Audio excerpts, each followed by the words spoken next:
Hi guys, I'm Mackenzie and we are continuing our lesson on love does this week.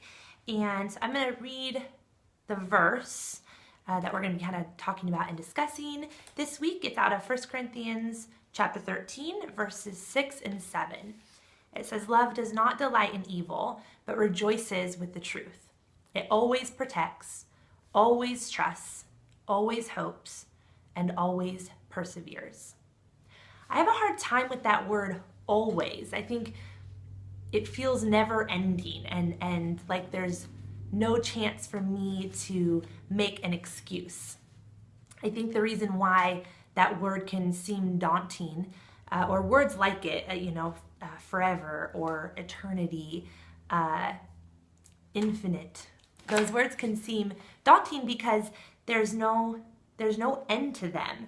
And we know deep down that while love may always do those things, we don't. I sometimes hope and I partially trust, and occasionally I persevere in loving people, but that doesn't keep Paul from shying away from saying that this is the true essence of what love is, even though he knew, and we all know that our nature isn't to love without messing up ever. He's saying that this is the true form of what love does, of how love is. And I think it's important for us to recognize why that word seems impossible, and that we won't always, even when love does, we won't always. And that's okay, because we have to start somewhere. And if we look at that word as the never-ending word that it is, or the word without excuse that it is, and just throw in the towel from the very beginning without giving it a shot, then I think we do a disservice to the love of Christ in us and moving through us. How many of you have ever trained for a race, like a marathon or a half marathon or even a 5K, or the first day of your senior year of high school, the English teacher tells you that you're going to have to write a 15-page research paper. Writing a 15-page research paper or running 13.1 miles seems nearly impossible for a lot of people. And it would be unless people started somewhere. There's many people, especially in our town, that are running ultra marathons, 20, 30, 40 miles. And they don't just wake up one day and decide that they're gonna run 40 miles. They start somewhere. They get off the couch and they train. And a research paper, you're not going to get 15 pages if you don't ever just write one. And so I think we can take that approach to how we love.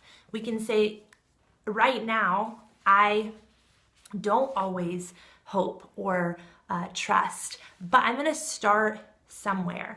And not just starting somewhere every 3 weeks or every month, but every day, waking up and saying, I'm gonna choose today to cover someone with my words, and I'm gonna choose to trust and believe the best about someone that I normally wouldn't.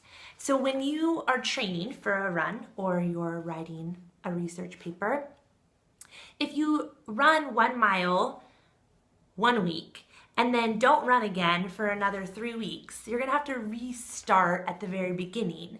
So if you write, 2 pages of a research paper one day and then you set it aside and you don't worry about it for the next, 3 or 4 days, when you have to start writing again, it's gonna be tricky for you to get back into that mindset.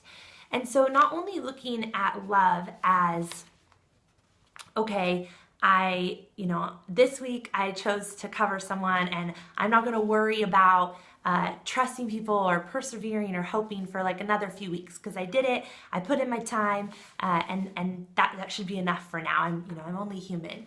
But if we look at it as every time that you hope or trust or believe the best or rejoice when someone chooses righteousness, that's a building block. And as you continue to do those things, the more naturally it will flow out of you. As you're using the research paper analogy again, as you are writing a page, more easily do the sentences and the words begin to flow out of you because you're in that mindset. There is a theme throughout the Bible, and it's really kind of the whole crux of what Christianity is about, and that is choice. God has given us the choice to choose Him, to choose to follow and receive His love for us, but also just on a daily basis. We get to choose what we do with our actions and words and decisions. And so there's a few different stories in the Old Testament, specifically where in Deuteronomy, Moses tells the Israelites, it's when he has the law to bring to them, and he says, I lay before you this day, I lay before you today, life and death. If you follow the commands of the Lord, it'll lead to life, and if you disobey and follow your own way, then it will lead to death. And so choose life today is what he tells them. And then again in Joshua, Joshua is telling the people they're getting ready to go into the promised land, and he says, choose today who you will serve. You'll either follow the foreign gods of the people around you, or you'll follow the God who led you out of the wilderness. And so choose today who you will serve. As for me and my house, we will serve the Lord. And then fast forwarding into the New Testament, Jesus tells his disciples in Matthew 16, verse 24, whoever wants to be my disciple must deny themselves and take up their cross and follow me. For whoever wants to save their life will lose it, but whoever loses their life for me will find it. This following after Jesus, loving the way that he loves, clinging to the idea that we can persevere, that we can always hope in people, that we can always believe the best.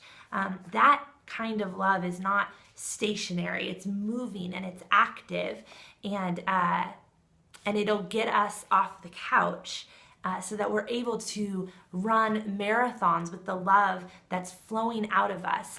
But all of that is only possible by us making daily choices.